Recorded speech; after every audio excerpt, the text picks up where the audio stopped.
published 1730 est, the 27th of November 2017, updated 2059 est, the 27th of November 2017. It couldn't happen again, could it? Are we about to go down the same miserable path trodden by Andrew Flintoff's England in 2006 and Alistair Cook's broken team of 4 years ago? This is starting to feel like déjà vu all over again.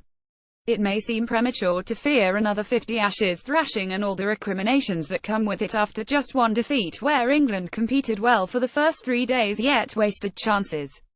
But the warning signs are there. This tour is unravelling at alarming speed and England will unravel with it, just as Cook's team did so painfully, unless they get their act together. And fast. England's players leave the Gabba after the 10-wicket defeat by Australia on Monday. Joe Root comforts Jonny Bairstow during England's first Test capitulation in Brisbane. What a mess England found themselves in here on Monday.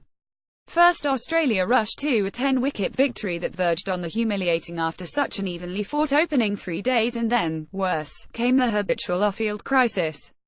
We even found ourselves back at the same Brisbane hotel where, 4 years ago after heavy defeat at the Gabba, we were all summoned by the ECB to be told Jonathan Trott was going home.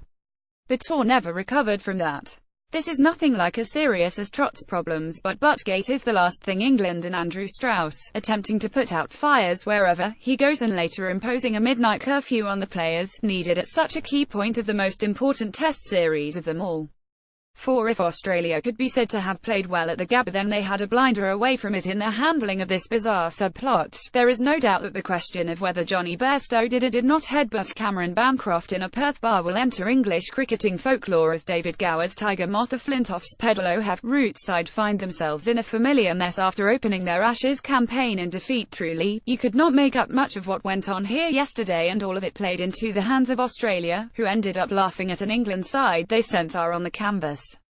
If Bancroft, who marked his Test debut with an unbeaten 82, fails to become an international regular, then he has a future in show business. On Monday he displayed the comic timing and deadpan delivery of Stephen Wright as he talked about Bairstow's weird and random greeting.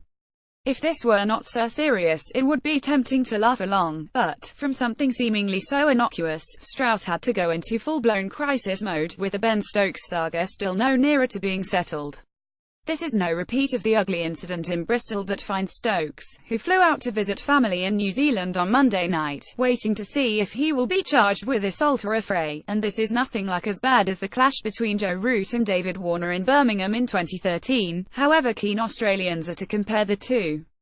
England wicket-keeper Bairstow shakes hands with Cameron Bancroft after the game. Coach Trevor Bayliss walks alongside ECB director Andrew Strauss on the outfield. 3 witnesses told Sportsmail nothing happened between Bairstow and Bancroft, and England's security advisors did not feel the need to report it.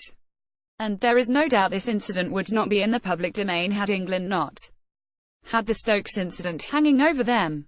But that does not excuse the fact that Bairstow, and what seems a large number of England cricketers, were in a bar popular with students in the early hours of the morning on their very first night in Australia, and this was when they knew the eyes of the cricketing world would be on their behaviour.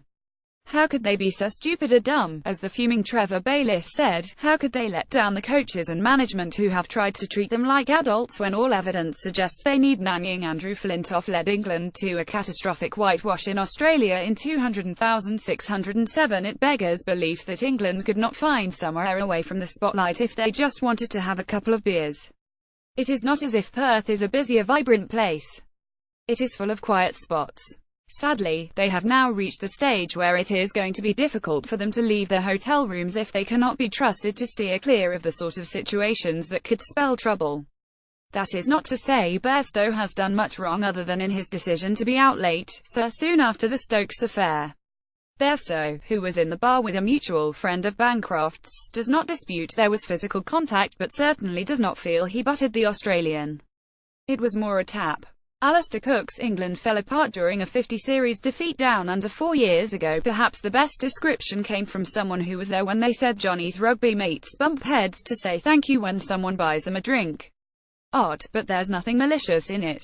They carried on drinking together, but England are drinking in the Last Chance saloon now, and both Bayliss and Strauss let them know it when they read the riot act in a team meeting in the same hotel room where Trott's departure was announced. Everyone will be glad to see the back of the place.